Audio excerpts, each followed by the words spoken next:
All right, Modern Ammo coming at you with another 9mm test. First thing we're going to be looking at is the old school, which is a Speer Gold Dot hollow point, which is the first one. And then we're going to be moving over to the G9, which is the G9 plus P 9mm. And these are external hollow points. That's the next iteration up of that same round, probably a little higher powder charge. Then a subsonic version of the same thing, and then a law enforcement issue version of the same thing. Only available to law enforcement purchase. However, you are authorized to own and use that for defense. Then the Underwood Extreme Defender in standard pressure 9mm in plus P and plus P plus. All coming out of a SIG P365 with a few little extra additions on there. Guide rod light laser combo, which right now I'm just using the laser. So anyway, enjoy.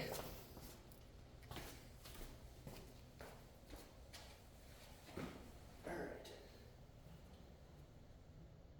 First one coming.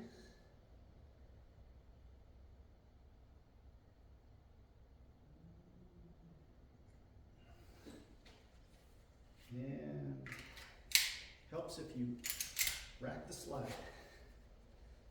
All right, first one coming. All right, let's see where that went. All right, according to the tape, that went to exactly, get the tape back up here.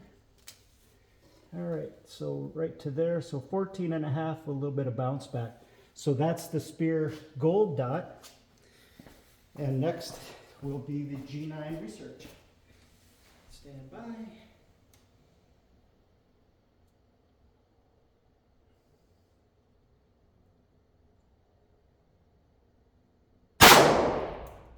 right, let's look what that one did.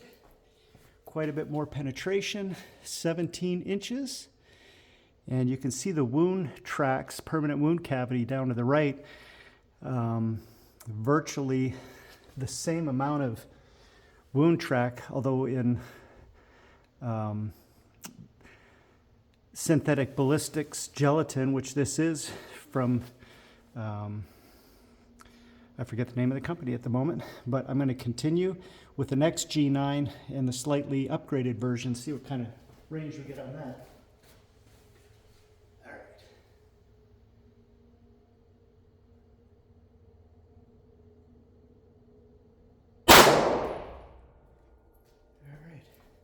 So that one looks to be about virtually the same, not quite as much penetration, about a 1/4 inch less, and that bullet has tumbled around backwards. So the next one will be the subsonic 4-fluted version. Let's see what that looks like.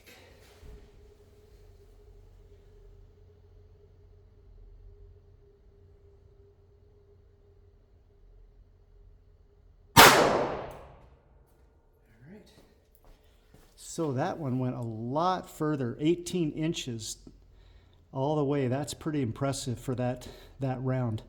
And you can see the wound track here, quite substantial, but very similar to the one below it. So those are very similar. Next one's a law enforcement first response version, and this one's rated to go through 3A, level 3A body armor. All right, stand by.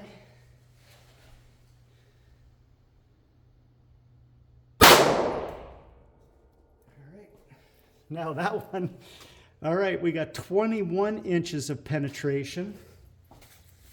And that one is still nose forward.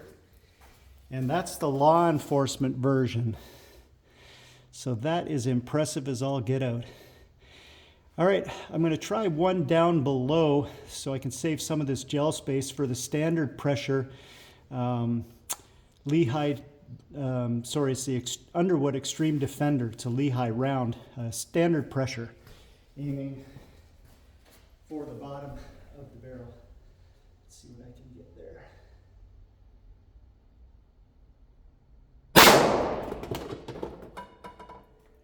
see where that one went. Unfortunately, that one came in, it looks like it exited right here. And it actually may very well have had, well, that was exited at 13.5 inches. Fortunately, I did not capture that in the gel, and I have not yet figured out exactly where that went out, but I have an idea where it went. So I'll send another one, which is the plus P version of that same round. And let's put this tape back in place. All right. So same thing, just a little bit lower.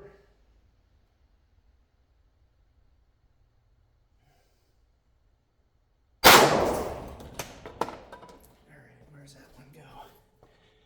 All right, that one looks like it got up to that same general area. And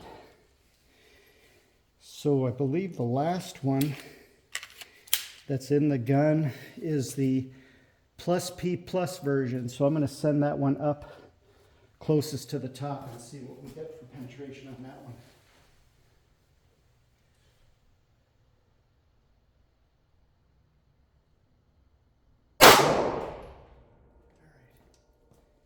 So the plus P plus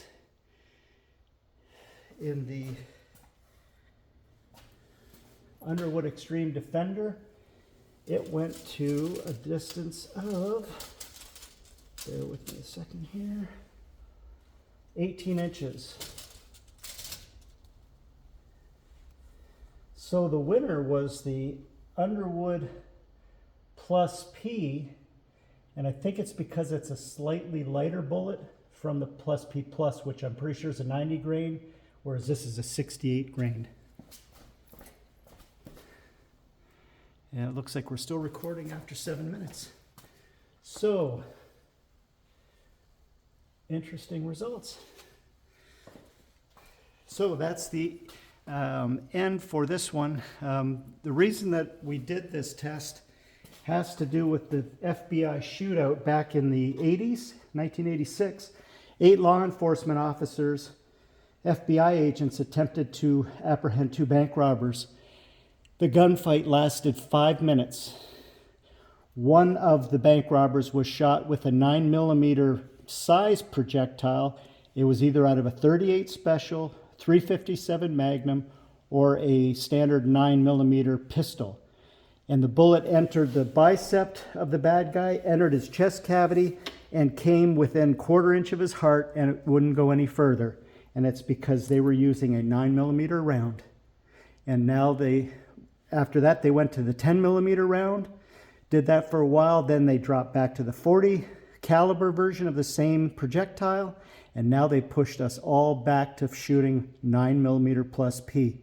The bullet was ineffective against those bank robbers, and 2 of those agents died unnecessarily. So that's it for today.